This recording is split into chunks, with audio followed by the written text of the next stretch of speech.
Bagian 10. Aku harus bicara berdua dengan Shizuka. Tentunya tak ada yang kau rahasiakan padaku.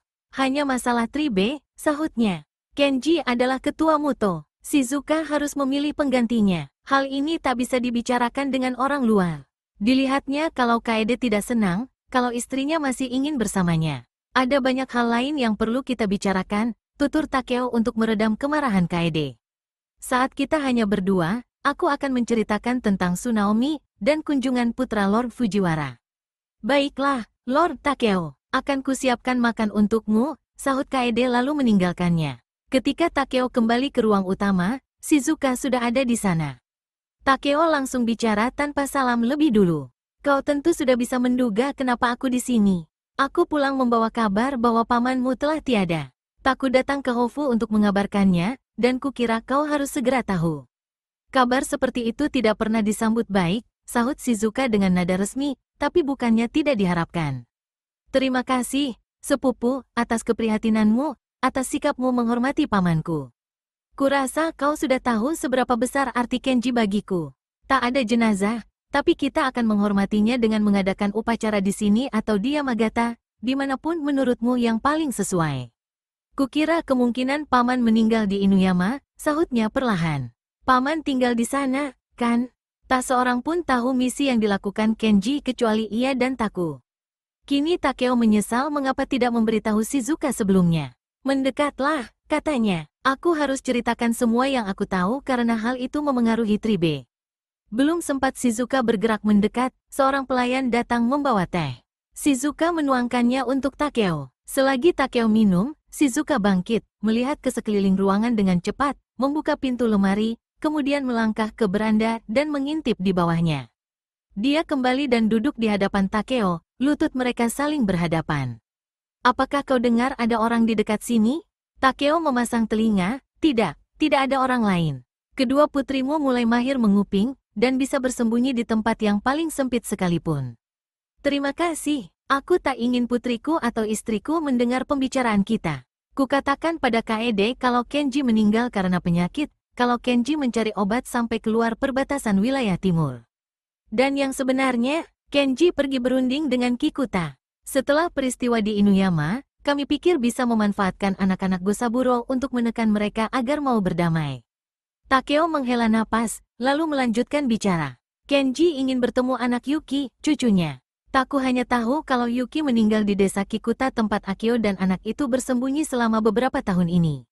Takeo, kau harus ceritakan semua ini pada Kaede. Tidak dibiarkannya, Shizuka melanjutkan kata-katanya. Ini kuceritakan karena menyangkut masalah keluarga Muto yang kini menjadikanmu anggota yang dituakan. Kaede atau orang lain di luar Tribe tidak perlu tahu. Lebih baik dia mendengar tentang anakmu itu dari mulutmu ketimbang dari orang lain, sahut Shizuka. Aku sudah menyimpannya rapat-rapat begitu lama hingga tak tahu bagaimana memberitahukannya. Semua sudah berlalu, anak itu putra Akio, putriku adalah pewarisku. Untuk saat ini, ada pertanyaan mengenai keluarga Muto dan Tribe. Kenji dan Taku bekerja sama dengan baik, ilmu dan keterampilan yang Kenji miliki tak ada bandingnya. Taku memiliki kemampuan yang hebat, tapi kurasa kau sependapat kalau ada semacam kegoyahan dalam dirinya. Aku ragu apakah dia cukup dewasa untuk memimpin Tribe. Zenko adalah putra sulungmu, dan pewaris langsung Kenji, dan aku tak ingin menghina atau mengganggunya, atau memberinya dalih untuk. Takeo berhenti bicara. Untuk apa? Shizuka menyela. Baiklah, kurasa kau tahu betapa mirip sifat putramu dengan ayahnya. Aku khawatir dengan niatnya. Aku tidak bermaksud membiarkannya mengembalikan kita dalam perang saudara lagi. Takeo bicara dengan nada serius, lalu tersenyum dan meneruskan dengan nada lebih ringan. Maka aku mengatur agar kedua putranya menghabiskan waktu bersama kita. Kurasa kau ingin bertemu cucumu. Aku sudah bertemu Tsunaomi, tutur Shizuka. Tentu saja ini sangat menyenangkan. Apakah Chikara juga akan datang? Suamimu akan membawanya dengan kapal, bersama makhluk luar biasa yang dia sebut Kirin, sahut Takeo. Ah, Ishida sudah kembali, aku senang mendengarnya. Kukatakan yang sebenarnya, Takeo, aku sudah senang dengan hidupku yang tenang, mendampingi Kaede dan anak-anakmu, istri dari tabibmu. Tapi rasanya kau hendak membuat tuntutan lain padaku. Kau masih cepat tanggap seperti biasa, sahut Takeo. Ingin kau menjadi pemimpin Muto. Taku akan bekerja sama denganmu seperti yang dia lakukan bersama Kenji, dan Zenko tentu akan tunduk padamu. Pemimpin keluarga disebut ketua, Shizuka mengingatkan. Dan belum pernah ada ketua perempuan, tambahnya. Kau bisa menyebutnya apa saja. Itu akan menjadi contoh yang baik.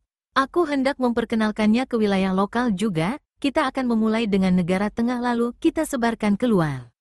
Sudah banyak area di mana perempuan dengan kebaikan dan kemampuan dapat menggantikan posisi suaminya.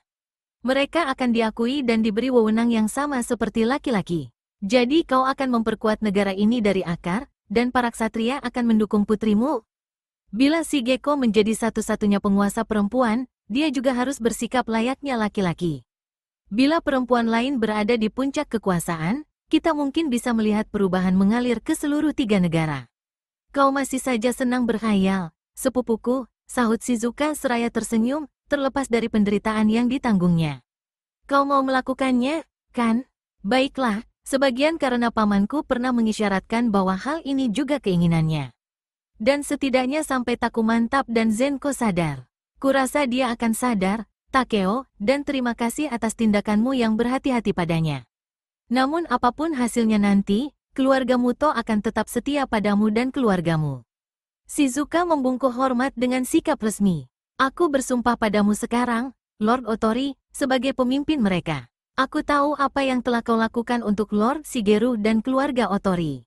Aku berhutang banyak padamu, ujar Takeo dengan penuh perasaan. Aku senang kita bisa bicara berdua, imbu Shizuka, karena kita harus membicarakan tentang si kembar. Aku berharap bisa bertanya pada pamanku mengenai sesuatu yang baru saja terjadi, tapi mungkin kau tahu cara mengatasinya. Diceritakannya pada Takeo mengenai peristiwa yang terjadi pada kucing, bagaimana kucing itu tertidur dan tak pernah bangun lagi. Aku tahu Maya memiliki kemampuan ini, tutur Shizuka, karena dia pernah memperlihatkan tanda-tandanya selama musim semi. 1 atau 2 kali aku bahkan pusing ketika dia menatapku. Tapi tak seorang pun dari keluarga Muto tahu tentang sihir tidur Kikuta, meskipun banyak takhayul yang berkaitan dengan hal itu. Kemampuan itu seperti obat yang sangat mujarab, sahut Takeo. Sedikit akan menguntungkan, tapi jika terlalu banyak justru bisa menyebabkan kematian. Orang membuat diri mereka terbuka pada kemampuan itu karena kelemahan diri mereka sendiri, karena kurangnya pengendalian diri mereka. Aku diajarkan untuk mengendalikannya di Matsu dan di sana aku belajar bahwa Kikuta tak pernah menatap langsung anak-anak mereka karena seorang anak tidak dapat melawan tatapan itu. Kurasa seekor kucing kecil sama lemahnya. Aku belum pernah mencobanya pada kucing, hanya pada anjing dan aku sudah mahir melakukannya. Kau belum pernah mendengar perpindahan antara orang yang sudah mati dengan orang yang membuat mereka tertidur? Pertanyaan itu membuat bulu kuduk Takeo berdiri. Hujan mulai turun lagi, dan kini gemuruhnya semakin keras di atap. Biasanya bukan sihir tidur yang mampu membunuh, tuturnya dengan hati-hati. Digunakan hanya untuk melemahkan, kematian pasti disebabkan oleh hal lain. Itu yang mereka ajarkan padamu? Mengapa kau menanyakan hal ini? Aku mencemaskan Maya. Dia menunjukkan tanda-tanda kerasukan. Ini pernah terjadi di keluarga Muto, kau tahu. Kenji dijuluki si rubah saat masih muda. Kabarnya dia pernah kerasukan roh rubah bahkan menikah dengan seekor rubah. Tapi selain pamanku, aku tidak tahu ada perubahan bentuk yang pernah terjadi. Hampir seolah Maya yang menarik roh kucing itu masuk ke dalam dirinya. Semua anak suka bertingkah seperti hewan, tapi seharusnya mereka lebih manusiawi ketika mulai dewasa, Maya justru sebaliknya. Aku tidak membicarakan hal ini pada Kaede, Shigeko sudah curiga ada yang tidak beres. Aku senang kau sudah kembali. Takeo mengangguk, merasa gelisah dengan kabar ini. Cucu-cucumu tidak menunjukkan tanda-tanda keterampilan Tribe, komentarnya. Tidak, dan aku cukup lega. Biarlah mereka menjadi putra Zenko, ksatria. Kenji mengatakan bahwa kemampuan itu akan menghilang dalam 2 generasi. Mungkin, dalam diri si kembar kita menyaksikan pancaran sinar yang terakhir sebelum lenteranya padam. Pancaran sinar yang terakhir ini bisa membuat bayangan-bayangan aneh, pikir Takeo. Tak seorang pun mengganggu selama mereka berbincang-bincang. Setengah sadar ia seperti mendengar ada tarikan napas, bunyi sambungan papan yang bergerak, langkah ringan yang menandakan ada yang menguping. Tapi saat memerhatikan lagi, yang terdengar hanyalah siraman air hujan, halilintar di kejauhan, dan hempasan ombak. Namun ketika mereka selesai, dan Takeo berjalan ke kamar Kaede di koridor yang mengkilap, ia mendengar suara luar biasa di depannya, semacam raungan dan geraman, setengah manusia dan setengah hewan. Kemudian terdengar suara memekik ketakutan, dan derap langkah kaki. Takeo berbelok di sudut dan Tsunaomi menabraknya. "Paman, maaf." Bocah itu tertawa cekikikan kegirangan. "Macan itu ingin menangkapku." Awalnya Takeo melihat bayangan di kertas kasa. Sesaat terlihat jelas olehnya sosok tubuh manusia, dan satu sosok lagi di belakangnya dengan telinga rata, kuku yang siap mencakar dan kibasan ekor. Lalu si kembar datang berlarian dari sudut, dan mereka berdua hanyalah anak perempuan biasa, bahkan saat sedang menggeram. Mereka langsung berhenti mematung ketika melihat ayahnya. "Ayah, itu dia macannya," jerit Tsunaomi. Miki melihat wajah ayahnya, menarik lengan baju Maya lalu berkata, "Kami cuma main-main." "Kalian sudah terlalu besar untuk permainan seperti itu," ujarnya, menyembunyikan kekhawatirannya. "Bukan begini caranya menyambut ayah kalian. Ayah berharap menemukan kalian tumbuh menjadi perempuan muda." Seperti biasa, rasa tidak senang sang ayah menciutkan nyali mereka. "Maaf," kata Miki. "Maafkan kami, ayah," ujar Maya memohon, tanpa sedikit pun sisa geraman macan dalam suaranya. "Ini salahku juga," imbuh Tsunaomi. "Semestinya aku sudah tahu. Lagi pula, mereka hanyalah anak perempuan. Ayah tampaknya perlu bicara serius dengan kalian berdua." "Di mana ibu kalian?" "Ibu sedang menunggu ayah," kata ibu. "Mungkin kami boleh makan bersama ayah," bisik Miki. "Baiklah, ayah kira kita harus menyambut kedatangan Tsunaomi. Kalian boleh makan bersama kami." "Tapi tidak ada lagi permainan berubah menjadi macan. Tapi manusia seharusnya mengumpankan diri mereka pada macan," ujar Maya selagi mereka berjalan di sampingnya. "Si Gecko yang menceritakan itu pada kami." Maya tidak bisa menahan untuk berbisik pada Tsunaomi, dan yang paling disukai macan adalah anak laki-laki. Merasa jera atas teguran pamannya, Tsunaomi tidak menyahut. Takeo bermaksud untuk berbicara dengan si kembar malam ini, tapi seusai makan malam, ia merasa kelelahan dan ingin berdua saja dengan Kaede. Kedua putri kembarnya bersikap sempurna selama makan malam, bersikap baik pada sepupu mereka, dan sopan pada orang tua dan kakak sulung mereka. Saat ini Takeo menatap Kaede di bawah keremangan cahaya lentera, tampak lekuk tulang pipi dan siluet istrinya. Jubah tidur membungkus tubuh Kaede yang duduk bersila di matras, tubuh rampingnya tampak putih samar-samar dengan selimut sutra. Takeo berbaring dengan kepala di pangkuan Kaede, merasakan panas tubuh istrinya, mengenang dulu ia sering berbaring seperti ini pada ibunya saat kecil. Rambutnya dibelai lembut oleh Kaede sampai ke leher, melemaskan syarafnya yang tegang. Mereka hanyut dalam perasaan cinta, tak lama setelah hanya berdua, nyaris tanpa kata-kata, mencari kedekatan serta meleburkan diri dalam kesatuan, senantiasa begitu akrab. Mereka berbagi kesedihan atas kematian Kenji tanpa suara, atau perasaan terasing dari rahasia Takeo tentang Tribe ataupun kekhawatiran tentang putri mereka. Semua kecemasan ini kian membakar keintiman tanpa kata-kata dari hasrat mereka, dan seperti biasa, ketika hasrat mereda, bak mukjizat, pemulihan pun terjadi, sikap dingin Kaede menguap, kesedihan Takeo seperti bisa dilalui. Banyak hal yang mesti dibicarakan. Pertama tentang kecurigaan terhadap Zenko dan alasan ia membawa kedua putra Arai ke rumah mereka. "Tentu kau takkan mengangkat mereka secara sah menurut hukum, kan?" seru Kaede. "Bagaimana jika aku melakukannya? Aku menganggap Tsunaomi seperti anak kandungku tapi si Gecko akan tetap menjadi pewarismu. Ada banyak kemungkinan, bahkan pernikahan, saat dia cukup dewasa. Aku tak ingin melakukannya dengan tergesa-gesa. Semakin lama kita menunda keputusan, semakin besar kemungkinan Zenko tersadar dan tenang. Tapi aku khawatir dia didukung kaisar dan para pendukungnya di wilayah timur. Kita harus berterima kasih pada penculikmu untuk hal itu." Diceritakannya tentang penemuannya dengan Lord Kono. "Mereka mencap diriku sebagai penjahat. Karena Fujiwara adalah kerabat kaisar sehingga dia terbebas dari kejahatannya. Kuatnya tekadmu soal sistem keadilan mungkin telah membuat mereka ketakutan," kata Kaede. "Karena hingga saat ini tak seorang pun berani mencela atau menghukum orang seperti Fujiwara. Aku tahu dia bisa saja membunuhku tanpa berpikir panjang. Tak seorang pun berani menolak perintahnya, tidak ada yang berpikir kalau apa yang dilakukannya salah. Perasaan laki-laki tidak lebih berharga dari sebuah lukisan atau jambangan berharga karena dia bisa membunuh perempuan dengan entengnya seolah hanya menghancurkan salah satu hartanya. Aku nyaris tidak bisa mengungkapkan dengan kata-kata betapa sikapnya melemahkan keinginanku dan membuat tubuhku serasa lumpuh." Kini pembunuhan atas perempuan di 3 negara akan dihukum sama seperti pembunuhan terhadap laki-laki, dan tidak ada orang yang bisa lolos dari keadilan hanya karena derajat mereka. Keluarga-keluarga ksatria kita lelah menerimanya, namun di luar perbatasan kita, baik itu ksatria maupun bangsawan akan menganggap hukum sebagai penghinaan. Kau mengingatkan betapa banyak hal yang dipertaruhkan. Aku takkan mengundurkan diri seperti permintaan kaisar, tapi aku juga tak ingin terjadi peperangan. Namun bila kita memang harus berperang di wilayah timur, maka makin cepat makin baik. Takeo menceritakan tentang senjata api dan misi Fumio. Tentu saja Kahei berpikir kita harus segera bersiap, kita punya waktu untuk membangun kekuatan sebelum musim dingin. Tapi di Terayama semua guru besar menentangnya. Mereka mengatakan kalau aku harus pergi ke ibu kota musim semi depan bersama Shigeko, dan semua masalah akan terpecahkan. Takeo mengernyitkan dahi. Kaede menggosokkan jari di dahi Takeo, menghaluskan garis-garis kerutannya. Gemba memiliki serangkaian tipuan baru, ujarnya.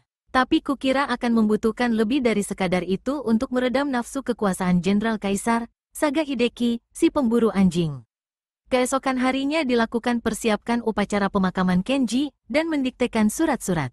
Minoru dibuat sibuk seharian, menulis surat untuk Zenko dan Hana bahwa Tsunaomi tiba dengan selamat, surat kepada Sugita Hiroshi, memintanya datang ke Hagi secepat mungkin, surat kepada terada Fumifusa, mengabarkan tentang kepulangan Takeo dan keberadaan putranya, Fumio, dan terakhir surat kepada Sonoda Mitsuru di Inuyama, memberitahukan bahwa belum ada keputusan mengenai nasib kedua sandera, masalah ini akan dibicarakan pada pertemuan mendatang.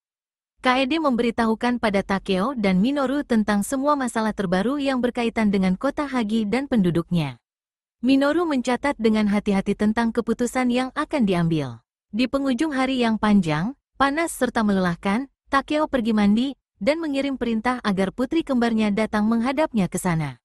Mereka menyelinap masuk ke air beruap dengan tubuh telanjang, badan mereka tak lagi seperti badan anak-anak, rambut mereka panjang dan tebal. Sikap mereka lebih tenang dari biasanya, jelas masih belum yakin apakah Takeo sudah memaafkan tingkah mereka pada hari sebelumnya. Kalian kelihatan lelah, kata Takeo. Ayah berharap kalian bekerja keras hari ini. Shizuka galak sekali hari ini, Miki menghela napas. Dia bilang kami perlu lebih disiplin. Dan Shigeko memaksa kami menulis begitu banyak, keluh Maya. Jika aku tidak punya jari seperti ayah, apakah Lord Minoru akan menulis untukku? Ayah dulu belajar menulis, maka kalian pun begitu, sahutnya. Dan menulis jauh lebih sulit bagi ayah karena usia ayah sudah lebih tua. Makin muda belajar. Bersyukurlah kalian memiliki guru yang sangat baik. Nada suaranya terdengar tegas. Miki memegang-megang bekas luka ayahnya yang melintang dari leher samping ke dada. Takeo bicara dengan suara lebih lembut. Banyak hal dituntut dari kalian. Kalian harus belajar cara ksatria, begitu pula dengan semua rahasia Tribe. Ayah tahu itu tidak mudah. Kalian memiliki banyak bakat, kalian harus hati-hati menggunakannya. Miki berkata, karena kejadian pada kucing itu, coba ceritakan, sahut Takeo. Si kembar saling bertukar pandang tanpa bicara. Takeo berkata, kalian adalah darah daging ayah. Kalian ditandai, seperti juga ayah, sebagai Kikuta. Tidak ada yang tidak bisa kalian ceritakan pada ayah. Maya, apa yang terjadi pada kucing itu? Aku tak bermaksud menyakiti, Maya mulai bicara. Jangan bohong, Takeo memperingatkan. Maya meneruskan, aku ingin melihat apa yang akan terjadi. Suaranya kedengaran serius, menatap lurus pada Takeo. Kelak Maya ingin menantang tatapan ayahnya. Aku marah sekali dengan Mori Hiroki. Hiroki menatap kami, Miki menjelaskan. Semua begitu, seolah kami ini setan. Dia menyukai Shigeko dan tidak menyukai kami, tutur Maya. Sama seperti semua orang, ujar Miki, dan seolah diamnya Takeo melepaskan sesuatu dalam dirinya, Miki menangis. Kami dibenci karena kami kembar. Si kembar jarang menangis. Satu lagi sifat yang membuat mereka nampak tidak wajar. Maya juga menangis. Ibu juga membenci kami karena ibu menginginkan anak laki-laki, dan bukannya 2 anak perempuan. Chiyo yang bilang pada kami, Miki menelan ludah. Takeo merasa hatinya remuk redam karena kesedihan. Memang mudah menyayangi putri sulungnya, tapi ia lebih menyayangi si kembar karena mereka tidak mudah disayangi, dan juga merasa iba pada mereka. Kalian sangat berharga bagi ayah, sahutnya. Ayah merasa gembira karena kalian kembar dan kalian anak perempuan. Ayah lebih senang anak perempuan ketimbang semua anak laki-laki di dunia ini. Saat ayah ada di sini, kami merasa aman. Dan kami tak ingin melakukan hal-hal yang buruk. Tapi ayah sering pergi jauh. Ayah ingin mengajak kalian tapi tidak selalu bisa. Kalian harus bersikap baik bahkan saat ayah tidak ada di sini. Orang-orang seharusnya tidak boleh menatap kami, ujar Maya. Maya, mulai saat ini kau yang harus berhati-hati saat menatap.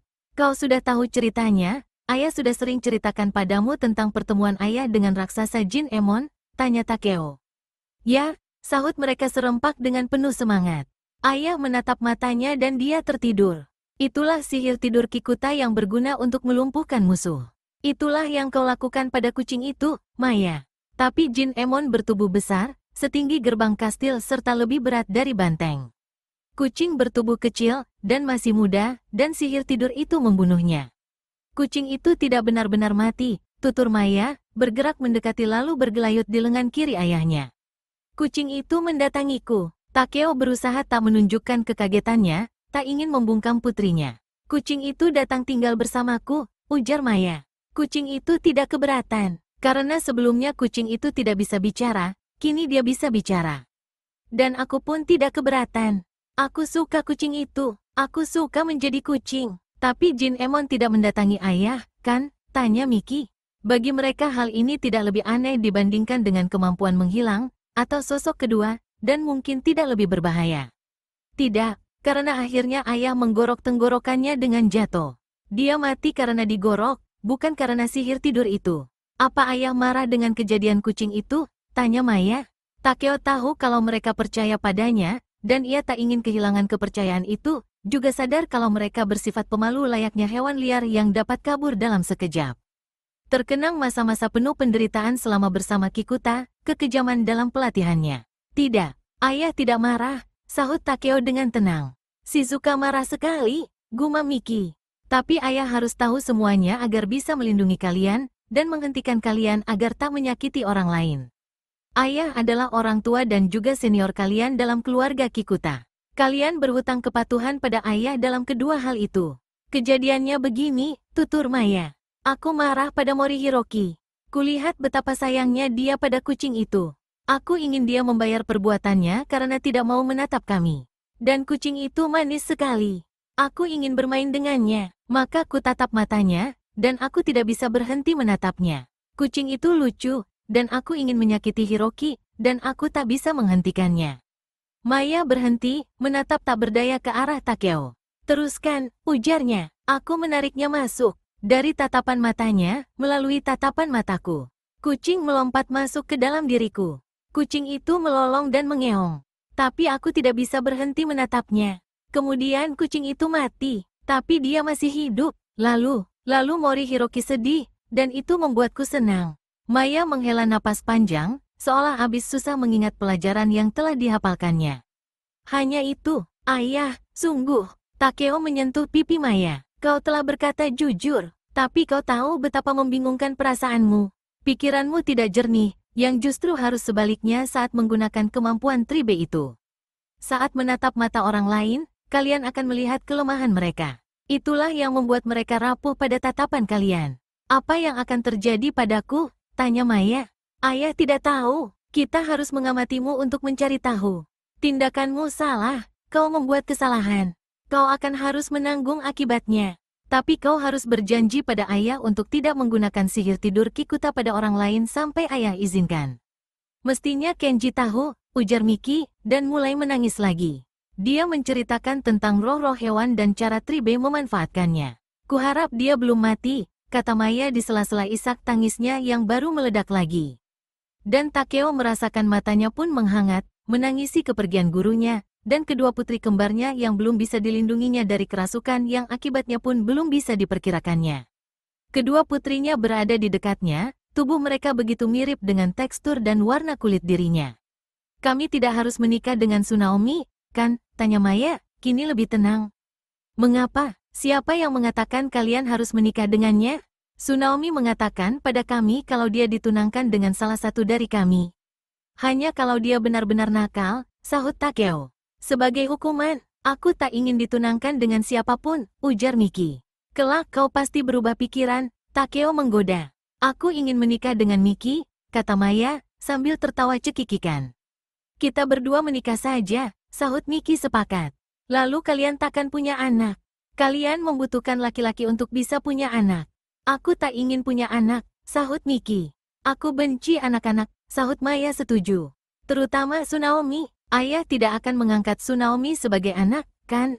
Ayah tak membutuhkan anak laki-laki, sahut Takeo. Pemakaman Kenji dilaksanakan keesokan harinya, dan batu nisan didirikan untuknya di kuil Hachiman di sebelah Tokoji, yang tak lama kemudian menjadi tempat ziarah bagi keluarga Muto dan anggota Tribe yang lain. Kenji telah berpulang ke alam baka, seperti juga Shigeru, juga Joan. Kini mereka bertiga menginspirasi dan melindungi orang yang masih hidup di dunia fana ini. Musim hujan plum sudah selesai dan hawa panas musim panas dimulai. Shigeko bangun sebelum matahari terbit dan pergi ke kuil di tepi sungai untuk menghabiskan waktu bersama si kuda hitam jantan saat udara masih dingin. Dua kuda betina tua menggigit dan menendang, mengajarinya sopan santun, sedangkan kuda jantan mulai bisa menerima kehadiran Shigeko, meringkik saat melihatnya dan menunjukkan tanda sayang. Dia tidak pernah melakukannya pada siapapun, komentar Mori Hiroki, memerhatikan kuda jantan itu menggesek-gesekkan kepalanya di bahu Shigeko. Aku ingin berikan untuk ayahku, sahut Shigeko. Ayah tak memiliki kuda yang disukai sejak Sun mati. Kuda ini sudah siap dijinakkan, ujar Hiroki. Tapi Anda jangan mencobanya dulu, yang pasti jangan seorang diri. Aku sudah terlalu tua dan lamban, sedangkan ayah Anda terlalu sibuk. Tapi harus aku lakukan, bantah Shigeko. Kuda ini mulai menyayangiku. Lalu pikiran itu terbersit di benaknya, Hiroshi akan datang ke Hagi, kami bisa menjinakkan kuda ini bersama-sama. Dan ayah bisa menungganginya saat kami melakukan perjalanan ke Miyako. Dinamainya kuda itu Tenba karena ada sesuatu bersifat surgawi pada kuda itu, dan sewaktu berderap mengelilingi padang rumput, kuda itu tampak seolah terbang. Hari-hari yang panas berlalu, anak-anak berenang di laut dan melanjutkan pelajaran dan pelatihan dengan gembira karena sang ayah sudah pulang. Meskipun urusan pemerintahan membuatnya sibuk, Takeo selalu menyempatkan waktu bersama mereka, pada malam-malam yang hangat ketika langit hitam kelam dan bintang-bintang terlihat membesar, serta hembusan lembut angin dari laut membuat kediaman terasa dingin. Bagi Shigeko, peristiwa besar selanjutnya di musim panas adalah kedatangan Sugita Hiroshi dari Maruyama.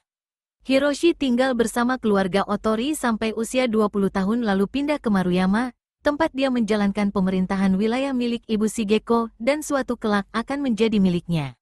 Kedatangannya terasa seperti kembalinya kakak laki-laki bagi ketiga gadis itu. Setiap kali menerima surat, Shigeko berharap membaca kalau Hiroshi sudah menikah, karena usianya sudah 26 tahun dan belum beristri. Hal ini tak bisa dijelaskan, tapi dia hanya setengah mengakui kalau dia lega saat Hiroshi berkuda ke Hagi seorang diri dan tidak menyebut istri atau tunangan yang ditinggalkan di Maruyama. Menunggu hingga bisa bicara berdua pada Shizuka, Shigeko membuka topik pembicaraan dengan santai. Shizuka, berapa usia kedua putramu saat mereka menikah? Zenko 18 tahun, dan Taku 17 tahun, jawab Shizuka. Tidak terlalu muda, dan usia Taku dan Sugita sebaya, kan? Ya, dan mereka lahir di tahun yang sama, bibimu Hana juga lahir di tahun itu. Shizuka tertawa, kukira ketiganya berharap bisa menikahi Hana. Terutama Hiroshi yang selalu mendambakan menjadi suami Hana, dia amat mengagumi ibumu dan menganggap Hana mirip dengannya.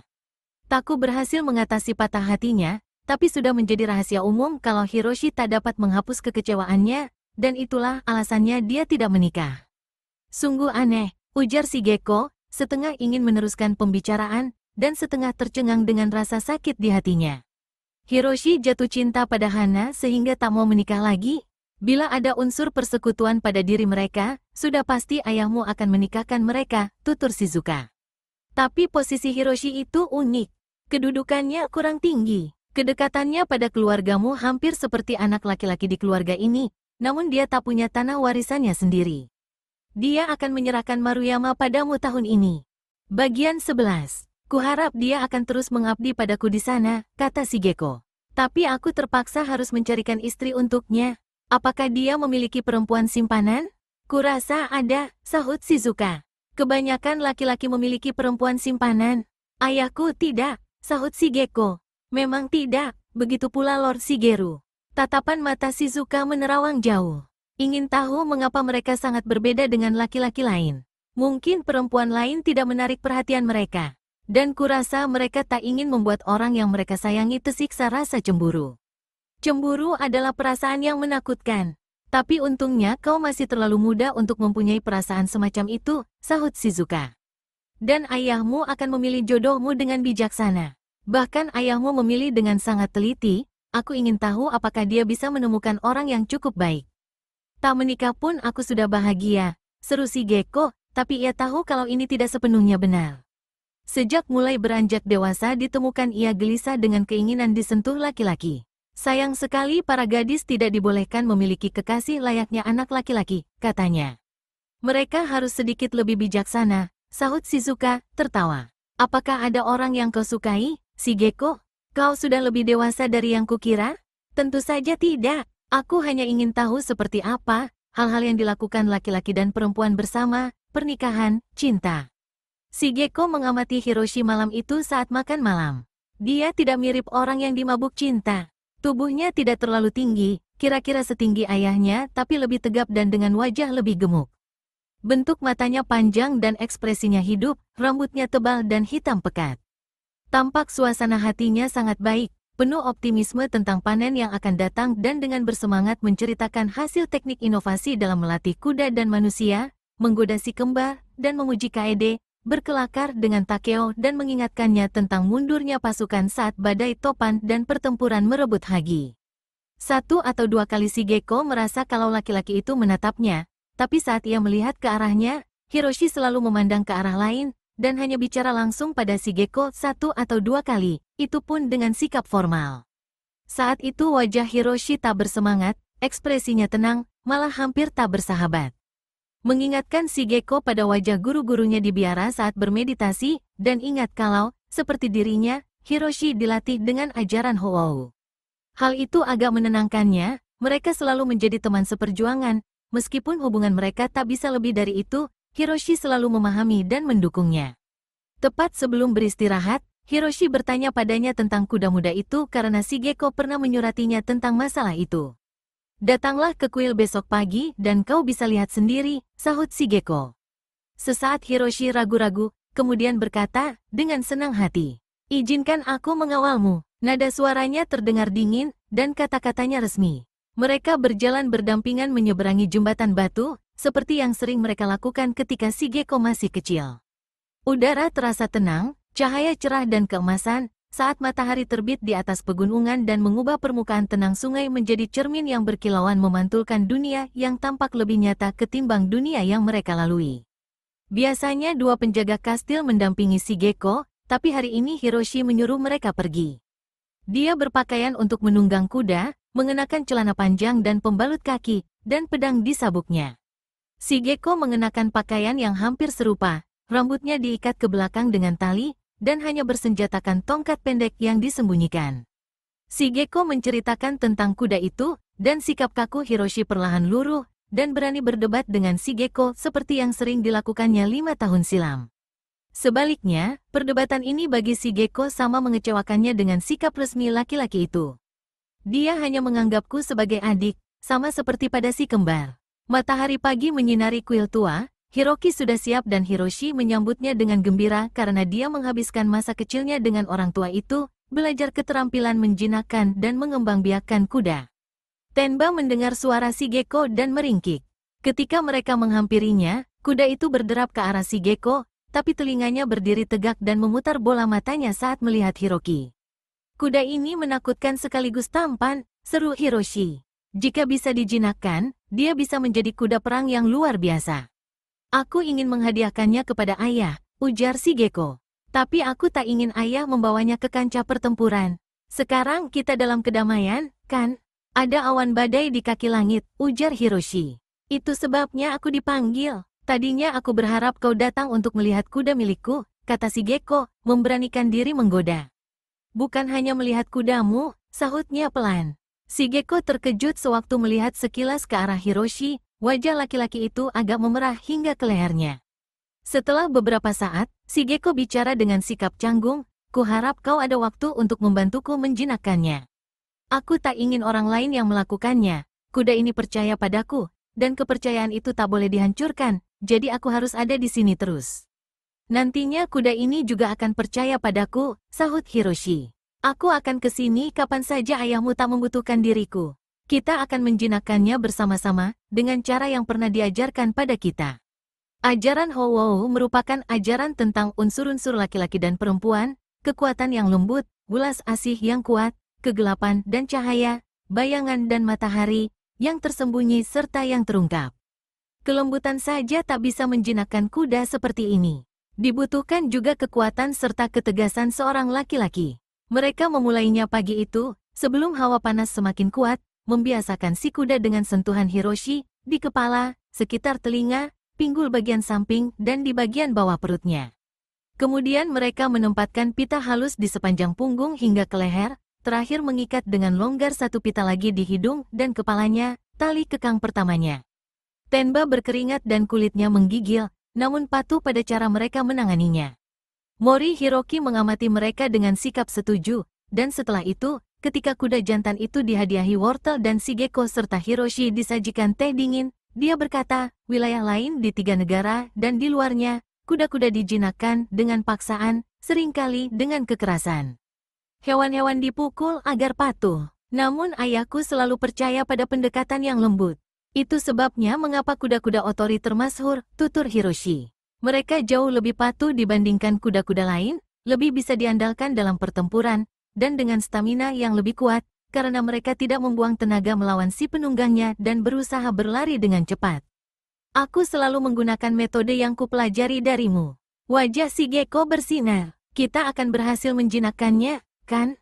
Aku tak meragukan hal itu, sahut Hiroshi, membalas senyuman Shigeko dengan sikap hangat. Takeo mengetahui kerjasama putrinya dengan Sugita Hiroshi dalam menjinakkan si kuda jantan hitam meskipun tidak mengetahui kalau kuda itu akan dihadiahkan padanya, karena dia mengetahui hampir segalanya, tidak hanya di Hagi tapi di seluruh 3 negara. Kurir pergi atau berkuda menyampaikan pesan antar kota, dan burung-burung dara digunakan untuk mengirim kabar darurat dari kapal di laut. Takeo mengira Hiroshi sudah seperti kakak bagi putrinya, terkadang mengkhawatirkan masa depan dan statusnya yang masih melajang, dan memikirkan pasangan yang cocok dan berguna bagi pemuda yang telah mengabdi dengan setia padanya sejak masih kecil. Pernah terdengar olehnya desas-desus kalau Hiroshi tergila-gila pada Hana, ia tidak percaya begitu saja, mengenal karakter Hiroshi yang kuat dan kecerdasannya. Namun Hiroshi menghindari semua calon yang diajukan. Akhirnya ia memutuskan untuk memperbarui usahanya mencarikan istri bagi Hiroshi dari keluarga ksatria di Hagi. Di satu senja yang panas pada bulan ke-7, tak lama setelah festival Tanabata, Takeo, Kaede, Shigeko dan Hiroshi pergi melintasi teluk menuju kediaman terada Fumifusa. Ayah dari sahabatnya, Fumio, mantan kepala perompak yang kini memelihara dan mengawasi armada kapal perang maupun kapal dagang sehingga 3 negara termasyhur dalam perdagangan dan keamanan dari serangan lewat laut. Kini terada berusia kira-kira 50 tahun, namun hanya menunjukkan sedikit kelemahan karena usia. Takeo sangat menghargai ketajaman otak, keberanian dan pengetahuan terada. Terada tidak memedulikan harta benda indah yang diperolehnya saat menjadi perompak, dendamnya pada pemimpin klan Otori menjadi penggerak kekuatannya, dan kejatuhan para paman Shigeru adalah keinginan terbesarnya. Setelah pertempuran merebut Hagi dan gempa bumi, dia membangun kembali rumah lamanya yang dirancang oleh putra dan menantunya, Eriko, sepupu keluarga Endo. Eriko menyukai lukisan, taman dan benda-benda yang indah, dia menulis puisi dengan goresan kuas yang indah, dan membuat kediaman itu tampak mewah dan memesona dilihat dari kastil. Bangunan itu berada di dekat kawah gunung berapi, tempat cuaca yang tidak biasa membuatnya dapat menanam tanaman eksotis yang dibawa Fumio, dan tanaman obat yang dibawa tabib Ishida. Sifatnya yang artistik membuatnya menjadi teman yang disenangi Takeo dan Kaede. Putri sulung terada akrab dengan Shigeko karena mereka seumur. Paviliun kecil dibangun di atas sungai kecil di taman, dan bunyi tenang air yang mengalir memenuhi udara. Kolam dipenuhi warna ungu muda dan bunga teratai putih kekuningan, dinaungi pepohonan aneh dari kepulauan selatan yang mirip kipas. Udara terasa harum oleh aroma adas manis dan jahe. Semua tamu mengenakan jubah musim panas berwarna cerah, menyaingi warna-warni kupu-kupu yang berterbangan di antara bunga. Burung tekukur menyerukan nyanyiannya yang memecah kesunyian, dan jangkrik berderik tiada henti. Eriko memperkenalkan permainan lama di mana para tamu harus menggubah puisi, lalu mengapungkannya di atas nampan kayu kecil untuk dibaca pengunjung di paviliun sebelahnya. Kaede mahir dalam membuat puisi semacam ini, dengan pengetahuan luasnya tentang kiasan klasik dan kemampuan berpikir cepat, namun Eriko hampir menandinginya. Mereka bersaing penuh persahabatan. Cangkir-cangkir sake juga diapungkan di permukaan air yang mengalir pelan, dan sesekali satu atau dua tamu mengambilnya lalu diberikan kepada temannya. Irama kata-kata dan tawa berbaur dengan suara air, serangga serta burung membuat diri Takeo merasakan kebahagiaan murni yang jarang dirasakannya, menghilangkan kecemasannya, serta meringankan kesedihannya. Takeo tengah mengamati Hiroshi yang duduk bersama Shigeko dan putri Eriko, Kaori, di paviliun sebelah. Usia Kaori cukup dewasa untuk dinikahkan, mungkin dia bisa menjadi pasangan yang cocok bagi Hiroshi, nanti akan dibicarakannya dengan Kaede. Kaori mirip ayahnya, tubuh berisi serta sehat. Kaori dan Shigeko tengah tertawa melihat usaha Hiroshi. Namun di sela-sela tawa dan semua suara lain di senja yang damai ini, ada suara lain, mungkin kepakan sayap burung. Ia mendongak menatap langit dan melihat sekawanan kecil bintik jauh di arah tenggara. Sewaktu kawanan itu mendekat, semakin jelas terlihat kalau itu adalah kawanan burung dara yang kembali ke kediaman terada, tempat mereka menetas. Burung-burung selalu kembali kemanapun semua kapal terada yang membawanya, tapi arah datangnya kawanan ini membuat ia gelisah karena di tenggara terbentang kota bebas Akashi. Burung-burung dara melayang di atas kepala menuju kandang. Semua orang mendongak ke atas mengamati. Kemudian pesta itu ditutup dengan perasaan gembira, tapi Takeo kini sadar akan panasnya cuaca sore ini, dari peluh di ketiaknya, derik kasar suara jangkrik. Seorang pelayan keluar dari rumah, berlutut di belakang Lord Terada lalu berbisik padanya. Terada melihat ke arah Takeo dan membuat isyarat dengan kepala. Mereka berdua berdiri bersamaan, meminta maaf pada para tamu, lalu pergi bersama si pelayan itu ke dalam rumah. Begitu sampai di beranda, Terada berkata, "Pesan dari putraku." Diambilnya lembaran kertas yang dilipat, terbuat dari sutra, lebih ringan dari bulu. Gagal. Senjata sudah di tangan Saga. Segera kembali. Takeo melihat dari bayangan beranda ke arah pemandangan yang indah di taman. Didengarnya suara Kaede saat membaca, mendengar suara yang menyambut keanggunan dan kepandaiannya. "Kita harus persiapkan dewan peperangan," ujarnya. "Kita akan bertemu besok dan memutuskan apa yang dilakukan." Dewan terdiri dari Terada, ayah dan anak, Miyoshi Kahei, Sugita Hiroshi, Muto Shizuka, Takeo, Kaede dan Shigeko. Takeo menceritakan tentang pertemuannya dengan Kono, tuntutan kaisar, jenderal baru dan senjata yang diselundupkan. Miyoshi Kahei ingin bertindak cepat, membangun kekuatan militer selama musim panas. Kematian Arai Zenko dan Lord Kono lalu diikuti dengan pemusatan pasukan di perbatasan wilayah timur yang bisa tiba lebih dulu di ibu kota saat musim semi, mengalahkan si pemburu anjing dan membujuk kaisar untuk mempertimbangkan lagi tentang ancaman serta penghinaan atas Otori. "Kapalmu juga bisa memblokade Akashi," tuturnya pada Terada. "Pelabuhan itu harus dalam kendali kita untuk mencegah ancaman Arai." Kemudian teringat kalau Zenko adalah putra Shizuka, dan dia pun meminta maaf. "Tapi aku tak menarik kembali saranku," ujarnya pada Takeo. "Sementara Zenko merongrong di barat, kau tak mungkin menghadapi ancaman dari wilayah timur. Putra Zenko ada di tangan kita," tutur Kaede. "Kami rasa ini dapat membuatnya patuh." "Dia tak bisa dianggap sebagai sandera," sahut Kahei. "Inti dari adanya sandera yaitu siap mencabut nyawa mereka. Aku tak bermaksud menghinamu, Takeo, tapi aku tak percaya kau tega memerintahkan untuk membunuh anak-anak. Orang tuanya tahu kalau putranya aman bersamamu layaknya berada di tangan ibunya sendiri." "Zenko sudah bersumpah sekali lagi bahwa dia akan tetap setia padaku," tutur Takeo. "Aku tak bisa menyerangnya sebelum dia menyerang. Aku lebih memilih untuk mempercayainya, dengan harapan dia layak mendapatkannya. Dan kita harus berusaha untuk mempertahankan kedamaian melalui perundingan. Aku tak akan membawa perang saudara di 3 negara." Kahei menggelengkan kepala, wajahnya suram. "Kakakmu, Gemba, dan yang lainnya di Terayama menganjurkan untuk menenangkan kaisar dengan berkunjung ke Miyako tahun depan. Saat itulah Saga Hideki akan mempersenjatai pasukannya dengan senjata api. Setidaknya biarkan kami mendekati Akashi dan mencegahnya memperdagangkan bubuk mesiu. Karena kalau tidak, kau akan langsung menuju ke kematian." Aku mendukung tindakan yang tegas, ujar Terada. Aku setuju dengan Miyoshi. Semua pedagang di Akashi sudah lupa daratan. Mereka telah menghina. Kita akan beri mereka pelajaran.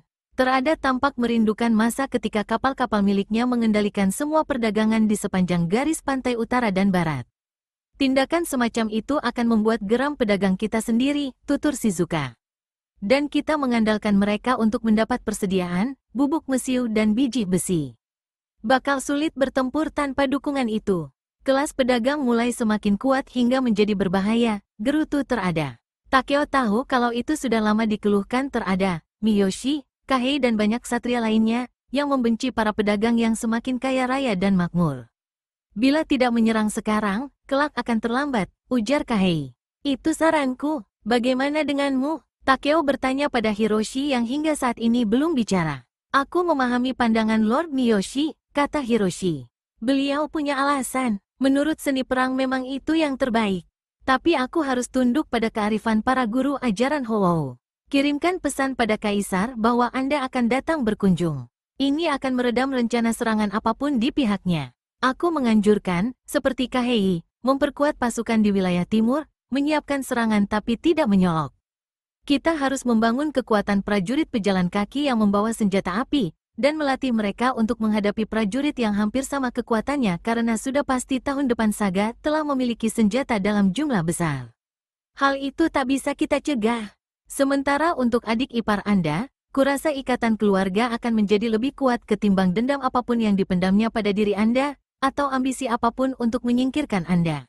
Sekali lagi aku menganjurkan agar jangan tergesa-gesa, dan jangan bertindak terburu-buru. Hiroshi memang ahli strategi yang handal, pikir Takeo. Bahkan sejak dia masih kecil, Takeo berpaling ke arah putrinya, Shigeko. Aku sependapat dengan Lord Hiroshi, sahut Shigeko. Jika aku ikut dengan ayah ke Miyako, kurasa ajaran Howou akan menang, bahkan untuk menghadapi Kaisar. Selama di Hagi, Takeo sering bertemu Shizuka yang tinggal di kastil untuk menemani Kaede atau putri-putrinya. Tidak ada pertemuan resmi maupun pengumuman atas penunjukan Shizuka sebagai ketua Tribe. Beberapa hari setelah pertemuan Dewan Perang, di pagi hari festival Tanabata, seolah kebetulan, mereka berjumpa saat Takeo hendak ke kastil. Minoru yang selalu mengikuti dengan membawa peralatan menulis, menyingkir agar mereka bisa bicara berdua saja. Aku dapat pesan dari Taku, ujar Shizuka pelan. Tadi malam, Ishida dan Chikara meninggalkan Hofu saat bulan purnama terakhir. Cuaca sedang cerah, mestinya mereka datang tidak lama lagi. Itu kabar baik, sahutnya. Kau pasti menantikan kepulangan suamimu. Lalu Takeo berkata, karena tak ada alasan mengapa kabar ini harus dirahasiakan, apalagi. Ternyata Zenko memberi izin orang asing ikut bersama mereka. Dua dari mereka berada di kapal, bersama penerjemah mereka, perempuan itu. Takeo mengernyitkan dahi. Apa tujuan mereka? Takut tidak mengatakannya, tapi menurutnya kau harus diberitahu. Menyebalkan, sahut Takeo. Kita terpaksa menerima mereka dengan segala macam upacara dan kemegahan, serta berpura-pura terkesan atas hadiah tidak berharga mereka. Aku tidak ingin mereka merasa bebas pergi kemana saja sesuka hati. Aku lebih suka mengurung mereka di satu tempat, Hofu tempat yang sangat bagus untuk itu. Carikan tempat yang tidak nyaman untuk mereka tinggal, dan awasi terus mereka. Adakah orang lain yang bisa bicara bahasa mereka? Shizuka menggelengkan kepala. Baiklah, seseorang harus mempelajari secepatnya. Penerjemah mereka harus mengajari kita saat dia di sini. Takeo berpikir cepat. Ia tak ingin bertemu Madaren. Ia merasa tidak nyaman atas kemunculan adiknya. Takut pada kesulitan yang pasti muncul dengan kehadiran adiknya itu, tapi bila ia harus menggunakan jasa penerjemah, maka sebaiknya memang adiknya, orang yang memiliki hubungan dengannya. Takeo memikirkan Kaede yang mampu belajar dengan cepat, yang menguasai bahasa Shin dan Tenjiku agar bisa membaca karya klasik, sastra dan kitab suci. Ia akan minta Kaede mempelajari bahasa orang asing dari Madaren, dan akan menceritakan bahwa si penerjemah itu adalah adiknya. Pikiran kalau ia akan mengurangi satu rahasia lagi dari istrinya, anehnya justru membuatnya bahagia. Cari gadis pandai yang bisa menjadi pelayan mereka, pintanya pada Shizuka. Biarkan gadis itu berusaha sekuat tenaga memahami apa yang mereka katakan. Dan kita akan mengatur agar pelajaran diadakan di sini. Kau bermaksud untuk belajar, sepupu? Aku meragukan kemampuanku, sahut Takeo. Tapi aku yakin Kaede pasti mampu. Kau juga, aku sudah terlalu tua, sahut Shizuka seraya tertawa. Tapi, Ishida cukup berminat, dan sudah menyusun daftar istilah ilmiah dan medis. Bagus, biarkan dia melanjutkan pekerjaan ini bersama mereka. Semakin banyak yang bisa kita pelajari, semakin baik. Dan lihat apa kau bisa cari tahu lebih banyak lagi dari suamimu tentang tujuan mereka yang sebenarnya, dan kedekatan mereka dengan Zenko. Taku baik-baik saja, Takeo menyuarakan pikiran yang muncul kemudian. Sepertinya begitu, menurutku, hanya sedikit frustrasi terjebak di wilayah barat. Dia baru akan berangkat bersama Lord Kono untuk menginspeksi harta kekayaan, dan bermaksud melanjutkan dari sana ke Maruyama. Begitu, maka Hiroshi sebaiknya ada di sana untuk bertemu mereka, ujar Takeo. Dia bisa menumpang kapal yang sama, dan mengabari keputusan kita pada Taku. Kapalnya terlihat di laut 2 hari kemudian. Shigeko mendengar lonceng dari bukit di atas kastil berdentang sewaktu dia dan Hiroshi menjinakkan si kuda jantan. Tenba menerima sedikit dan membiarkan Shigeko menuntunnya dengan tali kekang halus, tapi mereka belum mencoba menaruh pelana atau beban apapun di punggungnya selain kain berlapis yang masih membuatnya bergerak mundur dan menendang. Ada kapal datang, kata Shigeko, berusaha melihat tapi sia-sia menentang silaunya matahari pagi. Kuharap itu kapal tabib Ishida. Kalau benar itu kapalnya, berarti aku harus segera kembali ke Maruyama, ujar Hiroshi.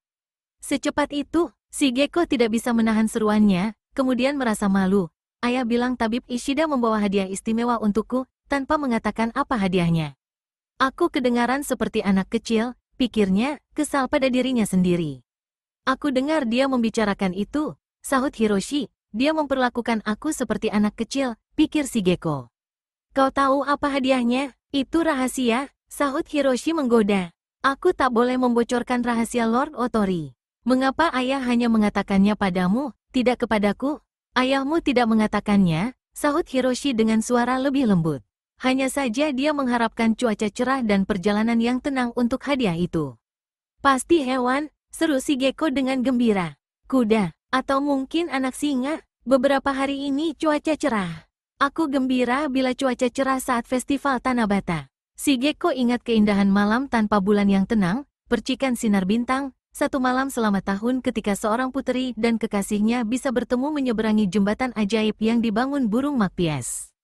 Saat masih kecil aku suka sekali festival Tanabata, tutur Hiroshi. Tapi kini hal itu membuatku sedih.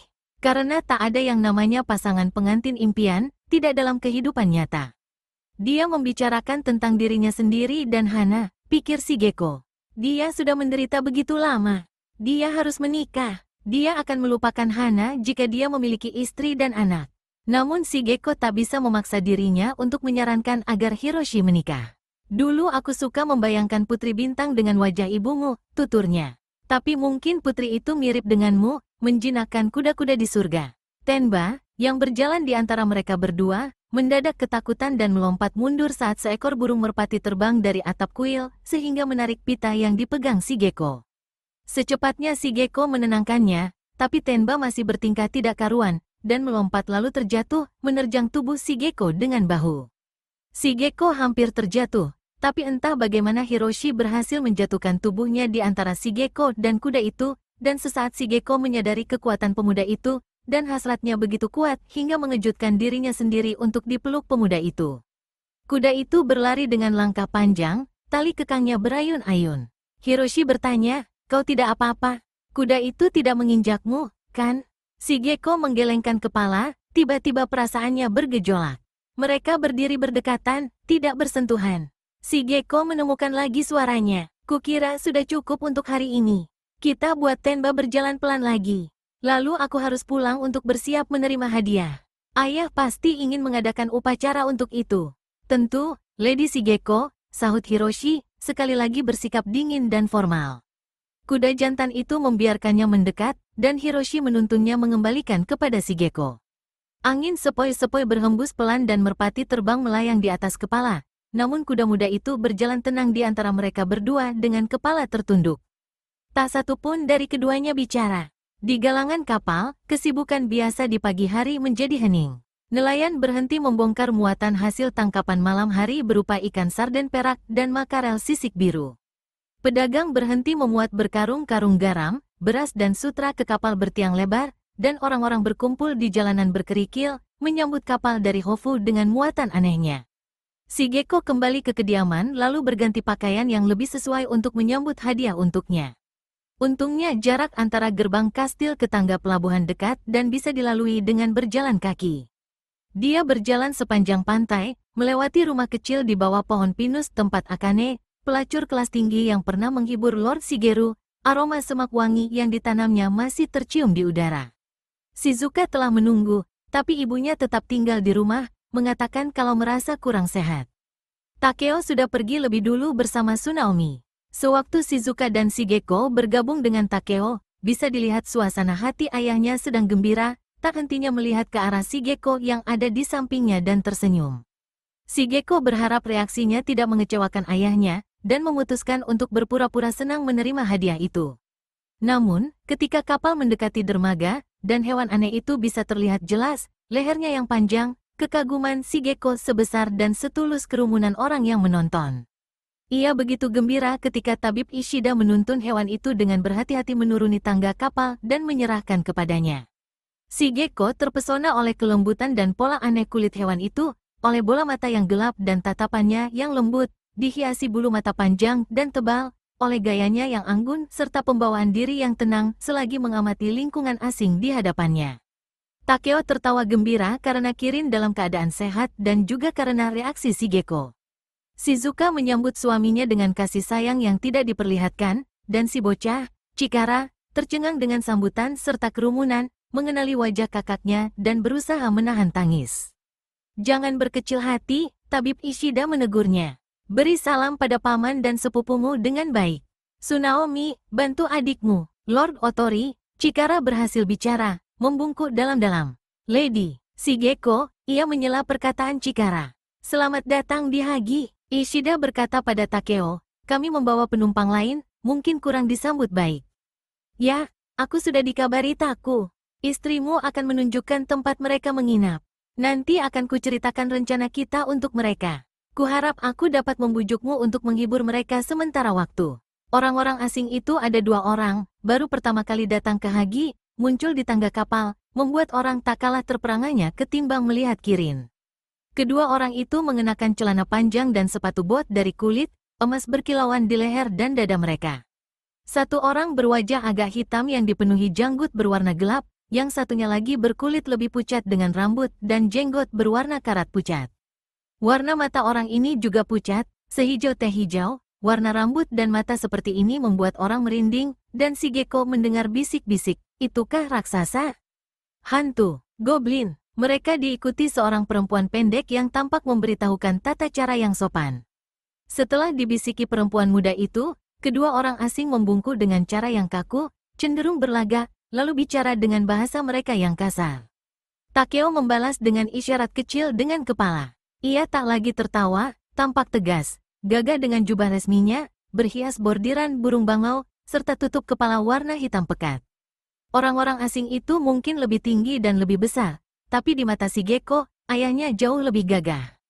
Perempuan itu menyembah, dan ayahnya dengan begitu ramah, pikir Shigeko, memberi isyarat agar perempuan itu boleh berdiri dan berbicara kepadanya.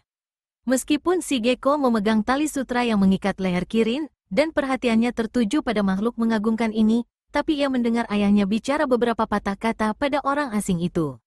Ketika perempuan itu menerjemahkan, lalu menyampaikan jawaban orang asing itu, Shigeko seperti mendengar sesuatu yang tidak biasa dalam suaranya. Dilihatnya kalau perempuan itu terpaku menatap wajah Takeo. Dia mengenal ayah, pikir Shigeko. Dia berani menatap langsung wajah ayah. Ada sesuatu dalam tatapan perempuan itu, semacam ekspresi akrab yang mendekati sikap tidak sopan, yang membuat Shigeko gelisah dan bersikap waspada.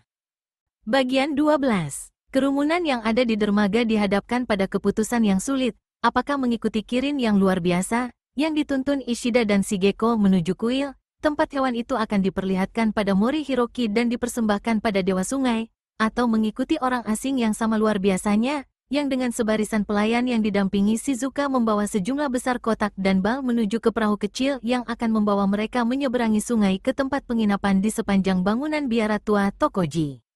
Beruntung Hagi berpenduduk banyak, dan ketika kerumunan mulai terbagi untuk setiap arak-arakan, terdiri dari kerumunan yang cukup besar. Orang-orang asing itu merasa hal ini lebih menjengkelkan dibandingkan Kirin yang menunjukkan ekspresi kesal karena terus menjadi tontonan. Mereka bahkan akan lebih kesal lagi dengan jauhnya jarak tempat penginapan dari kastil dan penjaga serta berbagai larangan yang diberlakukan pada mereka demi melindungi mereka. Kirin berjalan seperti yang sedari tadi dilakukannya, dengan langkah lambat dan hati-hati yang anggun. Aku langsung jatuh hati padanya, ujar Shigeko pada ayahnya selagi mereka mendekati biara. Bagaimana aku harus berterima kasih kepada ayah? Kau harus berterima kasih pada tabib Ishida, sahut Takeo. Ini adalah hadiah darinya untuk kita, hadiah yang berharga karena dia sendiri juga sudah jatuh hati padanya seperti halnya dirimu, dan sudah mengenalnya cukup lama.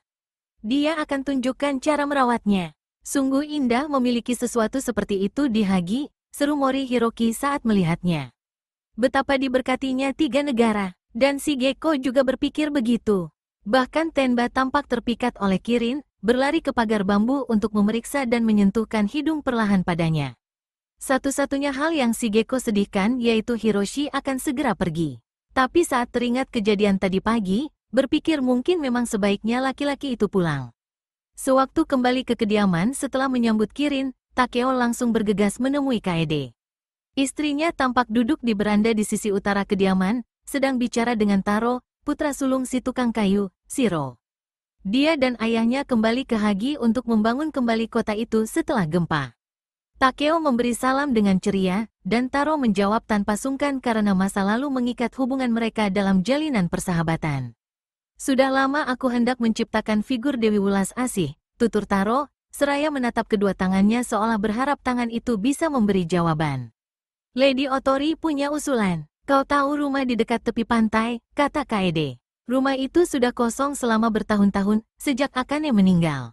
Orang bilang kalau rumah itu berhantu, dan Akane menggunakan mantra untuk memikat Lord Shigeru tapi akhirnya dia sendiri yang terjebak dalam ilmu hitamnya. Para pelaut mengatakan kalau arwah Akane menyalakan lampu di bebatuan, memberi sinyal palsu ke kapal karena dia membenci semua pria.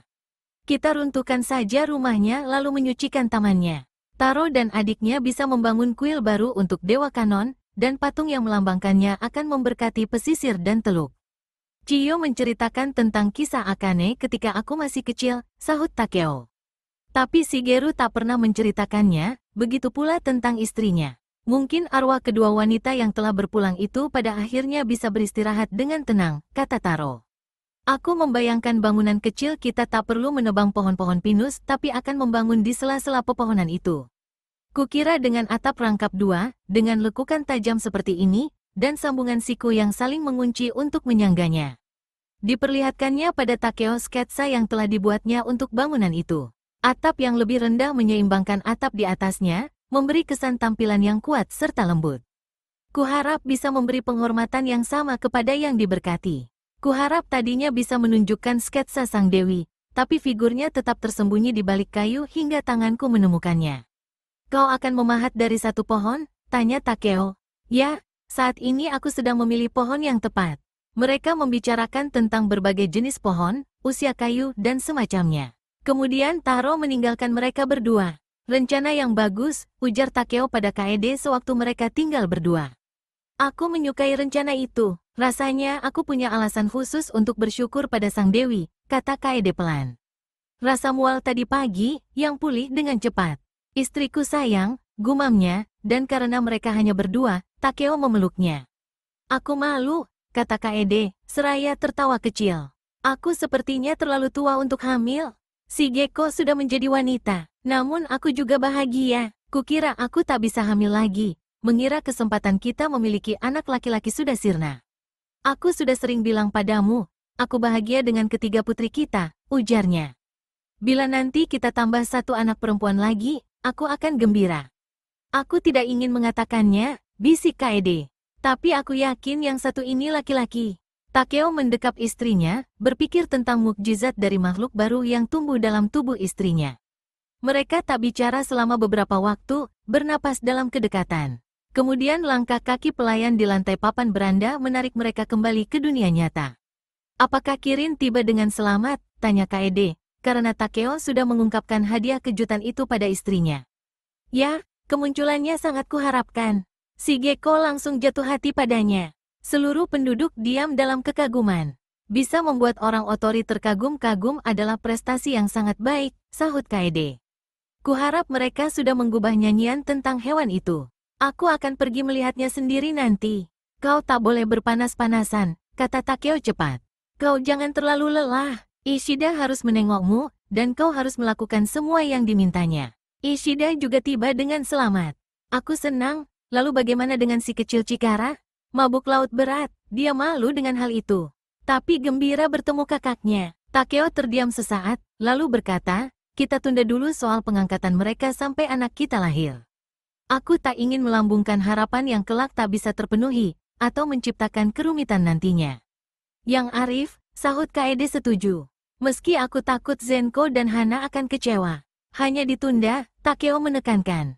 Kau semakin bijaksana dan berhati-hati, suamiku, kata Kaede sambil tertawa.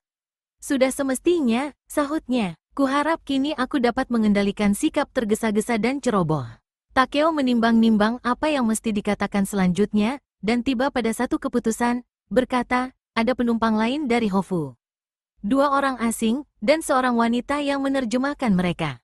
Untuk tujuan apa mereka datang? Membuka peluang untuk berdagang, kurasa, melihat lebih banyak lagi bagian negeri ini yang masih menjadi misteri besar bagi mereka. Aku belum sempat bicara dengan Ishida. Mungkin dia tahu lebih banyak. Kita harus bisa memahami mereka. Aku ingin mempelajari bahasa mereka, dibantu perempuan yang datang bersama mereka, tapi aku tak ingin membebanimu. Belajar, mempelajari bahasa adalah salah satu yang paling kugemari, sahut Kaede. Kelihatannya itu tugas yang cocok di saat kegiatan lain harus dibatasi. Tentu saja aku mau. Siapa perempuan yang datang bersama mereka? Aku tertarik karena dia telah menguasai bahasa asing. Takeo berkata dengan suara pelan, aku tak ingin mengejutkan dirimu, tapi aku harus mengatakannya. Perempuan itu berasal dari wilayah timur, dan sempat tinggal di Inuyama.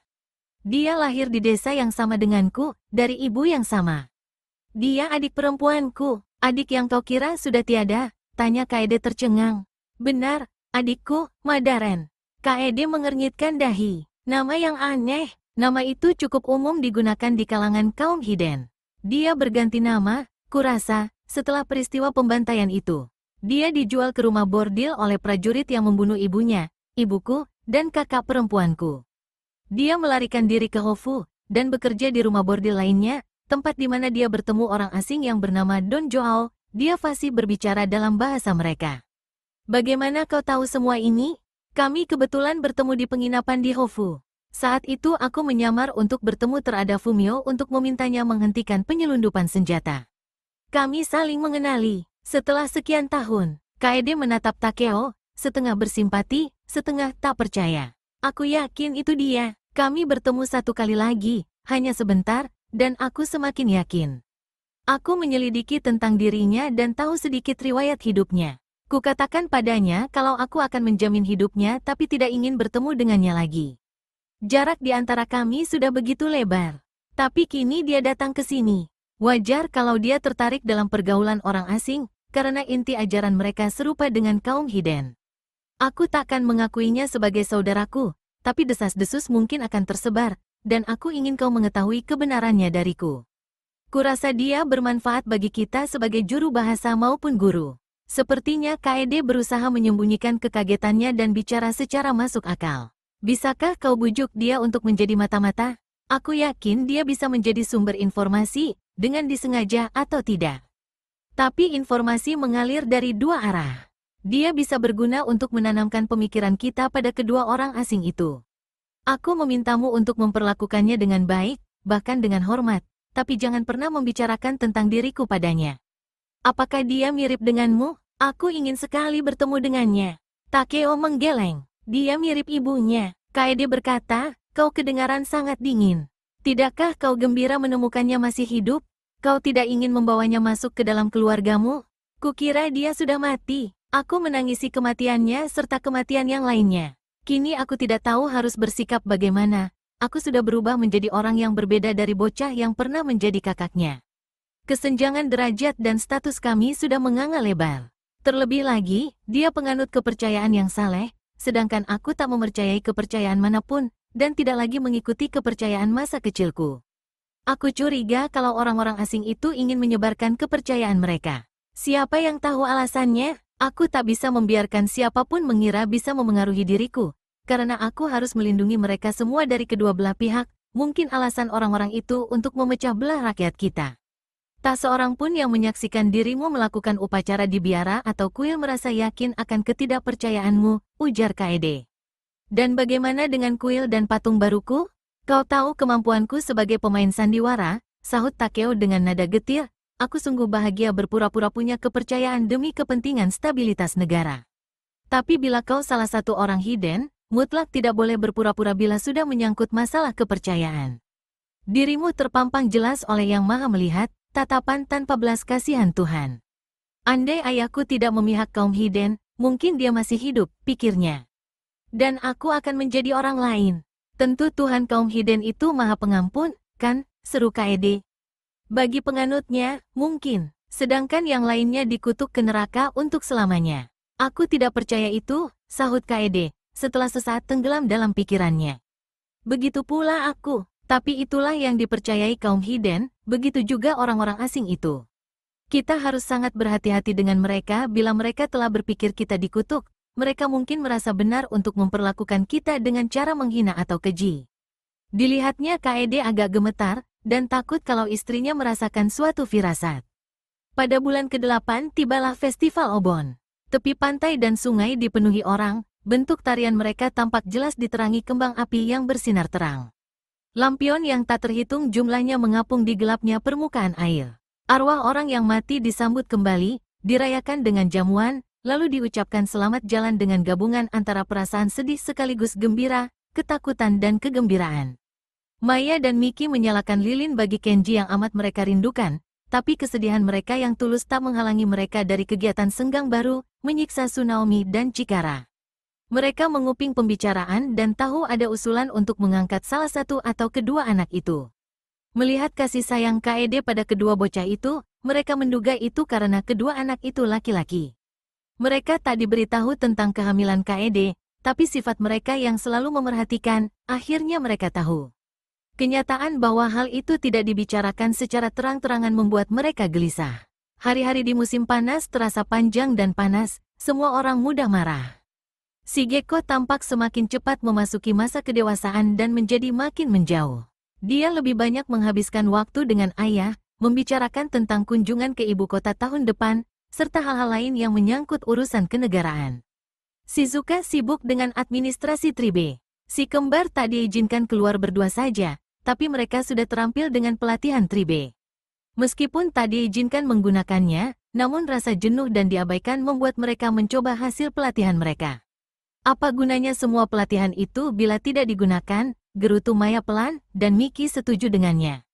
Miki dapat menggunakan sosok kedua cukup lama untuk memberi kesan kalau Maya ada di ruangan sementara Maya menghilang agar bisa menakuti Tsunaomi dan Chikara dengan hembusan napas seperti desah napas hantu di tengkuk, atau sentuhan di rambut. Mereka mematuhi peraturan untuk tidak keluyuran di luar, namun aturan itu menjengkelkan mereka. Keduanya ingin menjelajahi kota yang sibuk, hutan di seberang sungai, area di sekitar gunung berapi, dan hutan berbukit di atas kastil.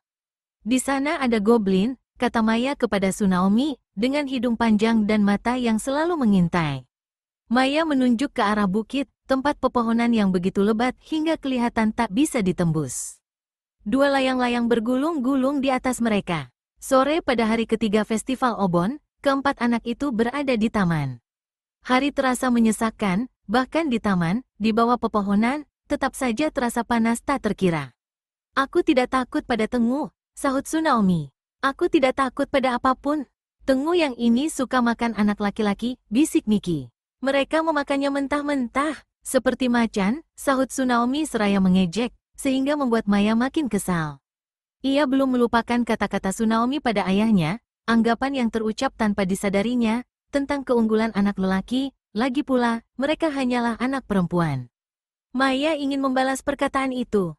Dirasakan si kucing berputar-putar di dalam dirinya, dan melemaskan jari-jarinya. Mereka tak bisa mengerjai kita di sini, kata Chikara gugup. Terlalu banyak penjaga. Memang mudah bersikap berani saat dikelilingi penjaga, kata Maya pada Tsunaomi. Jika kau memang pemberani, kau pasti berani keluar sendirian. Aku tidak diizinkan, sahutnya. Kau takut? Tidak. Ya sudah, pergilah keluar. Aku tidak takut. Aku sudah pernah pergi ke rumah Akane, walaupun arwahnya gentayangan di rumah itu. Aku pernah melihatnya. Akane membenci anak laki-laki, bisik Miki. Dia mengubur anak laki-laki hidup-hidup di tamannya supaya semak-semak tumbuh subur dan wangi. Tsunaomi takkan berani ke sana, kata Maya dengan setengah tersenyum. Di Kumamoto aku dikirim ke pemakaman saat malam hari untuk membawa pulang sebuah lentera, tutur Tsunaomi. Aku tak melihat satupun hantu. Kalau begitu, pergilah ke rumah Akane dan bawa pulang beberapa tangkai bunga. Itu mudah, hardik Tsunaomi. Hanya saja aku tidak diperbolehkan, ayahmu yang bilang begitu. Kau takut, kata Maya. Tidak mudah keluar tanpa terlihat. Mudah jika kau tidak takut. Itu cuma alasanmu saja. Maya berdiri dan berjalan ke pinggiran dinding laut. Kau turun lewat dinding ini saat laut surut dan berjalan di atas bebatuan menuju pantai. Tsunaomi mengikutinya, dan Maya menunjuk rumah Akane yang kosong dan kelihatan muram. Rumah itu sudah setengah dibongkar karena akan dibangun kuil. Bangunan itu tak lagi berbentuk rumah, tapi belum menjadi kuil, mengesankan persimpangan antara dunia nyata dan alam baka. Gelombang sudah hampir naik, sebagian menampakkan bebatuan yang menonjol dan licin. Kau bisa pergi malam ini. Maya berpaling ke arah Tsunaomi, menahan tatapan bocah itu selama beberapa saat. Maya, seru Miki memperingatkan. Oh, maaf, sepupu. Aku lupa, aku tak boleh menatap orang lain. Aku sudah berjanji pada ayah. Cepat-cepat Maya menamparkan pipi Tsunaomi untuk menyadarkannya, lalu kembali pada Chikara. Kau tahu, bila kau menatap mataku maka kau akan tertidur dan tidak akan terbangun lagi. Tsunaomi menghampiri untuk membela adiknya. Tahukah kalian kalau kalian akan dibunuh jika tinggal di Kumamoto? Di sana kami membunuh orang kembar. Aku tidak percaya sedikit pun apa yang kau katakan, sahut Maya. Semua orang tahu kalau Arai adalah pengkhianat dan pengecut.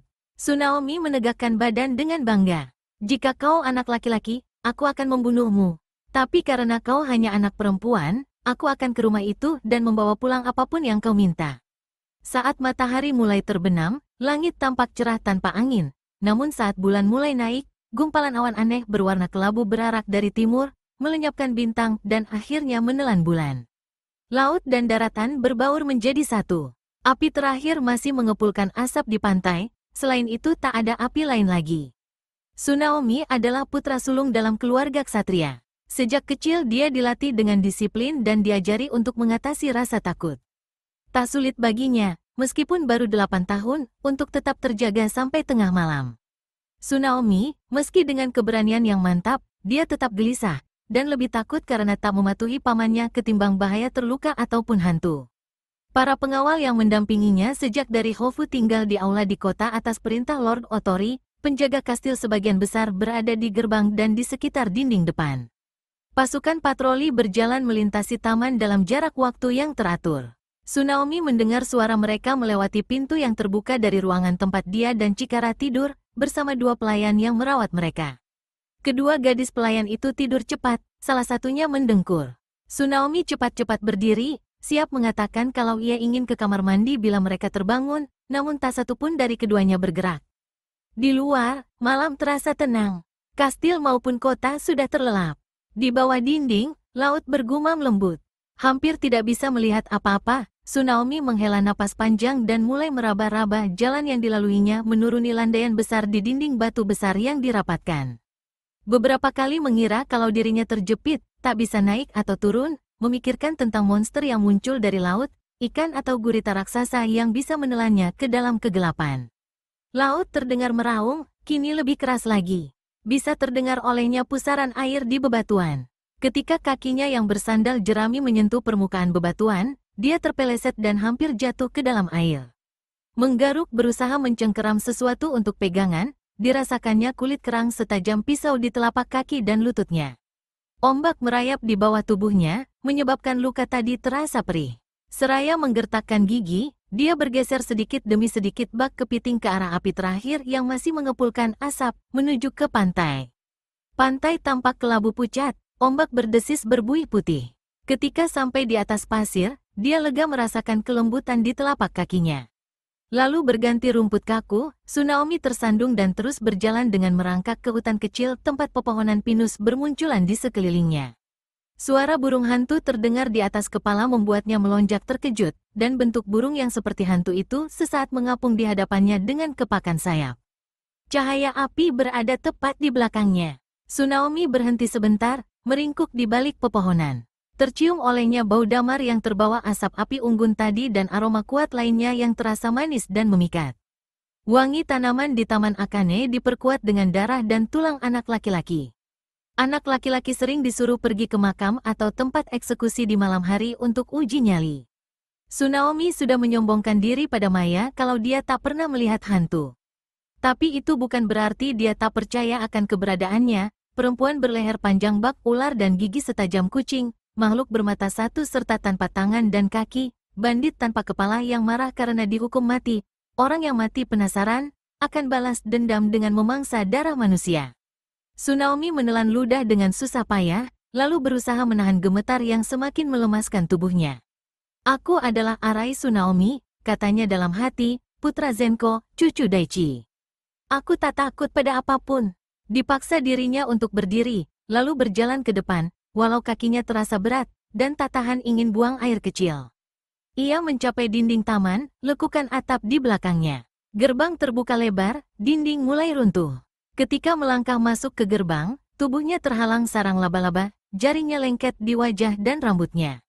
Napasnya makin memburu, tapi dia berkata pada dirinya sendiri, jangan menangis, aku tidak boleh menangis, meskipun bisa dirasakannya air mata mulai mengambang di pelupuk mata. Rumah itu gelap gulita. Sesuatu berlari cepat menyeberangi beranda, mungkin kucing atau tikus besar. Ia menggapaikan tangannya seakan mengikuti bau wangi itu sampai ke belakang rumah lalu sampai ke taman. Kucing itu pasti kucing, tiba-tiba melolong dari balik bayang-bayang. Tsunaomi bisa melihat bunganya, satu-satunya benda yang terlihat dalam kegelapan. Dia bergegas ke arah bunga itu, dan dengan sembarangan mencabut beberapa tangkai. Dia lalu lari, tapi tersandung sebongkah batu dan jatuh terjerembab. Bau tanah dan rasanya mengingatkannya pada pemakaman dan mayat, dan betapa tak lama lagi dia akan terbaring di kuburan, merasakan sensasi terakhir dalam hidupnya. Lalu dia memaksakan diri berjalan merangkak sekuat tenaga dan meludahkan tanah di mulutnya. Tsunaomi berdiri, menggapai dan mematahkan sebatang ranting. Semak itu segera mengeluarkan getah berbau tajam, dan Tsunaomi mendengar langkah kaki di belakangnya. Saat berbalik, matanya langsung silau terkena cahaya. Yang terlihat hanyalah satu sosok setengah badan seorang perempuan, tapi hanya sebagian badan, yang pasti baru keluar dari liang lahat. Bayangan bergerak-gerak di atasnya, tangan itu terulur ke arah Tsunaomi. Lenterannya agak sedikit naik, cahaya jatuh tepat di wajah perempuan itu. Perempuan itu tidak punya mata, mulut juga hidung. Pertahanan dirinya bobol. Tsunaomi menjerit, air terasa mengalir di celananya. Dibuangnya ranting yang ada di tangannya. Maafkan aku, Lady Akane. Maaf. Kumohon jangan sakiti aku. Jangan kubur aku. Apa-apaan ini? Ada suara manusia, suara laki-laki. Apa yang sedang kau lakukan tengah malam begini? Tapi Tsunaomi tak mampu menjawab. Taro yang menginap di rumah Akane sambil mengerjakan patung, segera membawa bocah itu kembali ke kastil. Tsunaomi tidak terluka, selain ketakutan setengah mati. Keesokan paginya dia tidak mengakui, namun luka telah tertoreh di hatinya, dan meskipun sudah pulih, luka yang masih membekas mengandung kebencian yang mendalam terhadap Maya dan Miki. Sejak itu, Tsunaomi terus merenungkan kematian kakeknya, dan serangan klan Otori terhadap Arai.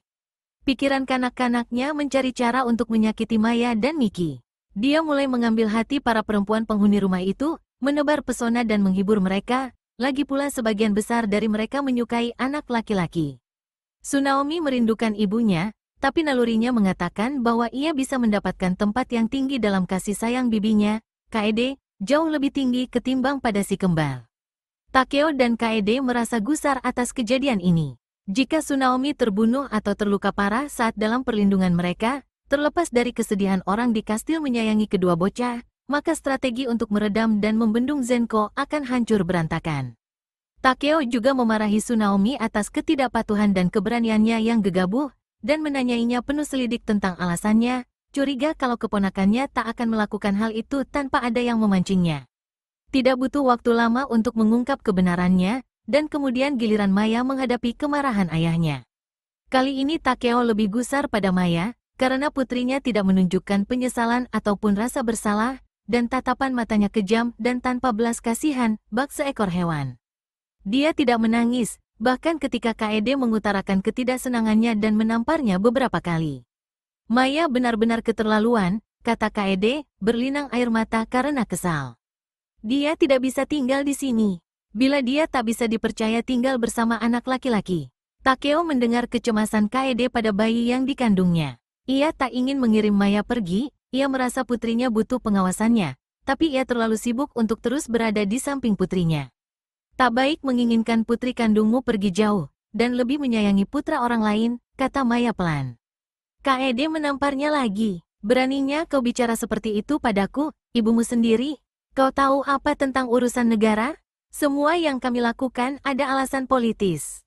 Akan selalu seperti ini. Kau putri Lord Otori. Kau tidak bisa bersikap seperti anak-anak lain. Shizuka berkata, dia menyadarinya, dia memiliki kemampuan tribe yang tidak boleh dia gunakan sebagai putri seorang ksatria. Sungguh sayang bila kemampuan seperti itu disia-siakan. Maya berbisik, kalau begitu, biarkan aku menjadi putri seorang tribe. Maya perlu pengawasan dan pelatihan. Tapi siapa yang mengetahui hal semacam ini dalam keluarga Muto? Bahkan kau, Shizuka, dengan darah Kikuta, tak punya pengalaman dengan kerasukan semacam ini. Kau mengajarkan banyak kemampuan tribe pada putraku, sahut Shizuka. Mungkin Taku adalah orang yang paling tepat. Tapi Taku harus tetap di wilayah barat. Kita tak bisa memintanya kemari hanya untuk kepentingan Maya. Maka kirim Maya kepadanya. Takeo menghela napas. Sepertinya hanya itu jalan keluarnya. Adakah yang dapat mengantar Maya? Ada seorang gadis, dia baru datang dari desa Muto bersama adiknya. Mereka berdua bekerja di rumah penginapan orang asing saat ini. Siapa namanya? Sada, kerabat dari istri Kenji, Seiko. Takeo mengangguk, kini ia ingat gadis itu, bertubuh tinggi dan tegap, dan bisa beralih rupa menjadi laki-laki, penyamaran yang sering digunakan saat melaksanakan tugas tribe. Kau akan menemui Taku di Maruyama, kata Takeo pada Maya. Kau harus mematuhi Sada. Tsunaomi berusaha menghindar, tapi sebelum pergi Maya memojokkan bocah itu, seraya berbisik, kau gagal dalam uji nyali itu. Sudah kubilang kalau Arai pengecut. Aku ke rumah itu, sahutnya. Taro ada di sana. Dia yang memaksaku pulang. Maya tersenyum. Kau tidak bawa rantingnya. Tidak ada bunga di sana. Tidak ada bunga. Kau memetik sebatang. Lalu kau buang, dan mengompol di celana. Aku melihatmu. Kau tidak ada di sana. Ya, aku di sana. Tsunaomi berteriak memanggil pelayan, tapi Maya sudah pergi. Seiring musim panas berganti musim gugur, Takeo bersiap untuk bepergian lagi. Sudah menjadi kebiasaan negeri ini kendalikan dari Yamagata dari akhir bulan ke-9 hingga puncak musim dingin, tapi ia terpaksa berangkat lebih awal karena kematian Matsuda Shingen. Miyoshi Gemba membawa kabar ini ke Hagi dan Takeo langsung berangkat ke Terayama bersama Gemba dan Shigeko. Laporan kerja selama musim panas, berbagai keputusan, perencanaan pertanian serta keuangan, kode etik hukum, dan hasil pengadilan dibagi-bagi dalam kotak dan keranjang pada barisan panjang kuda beban.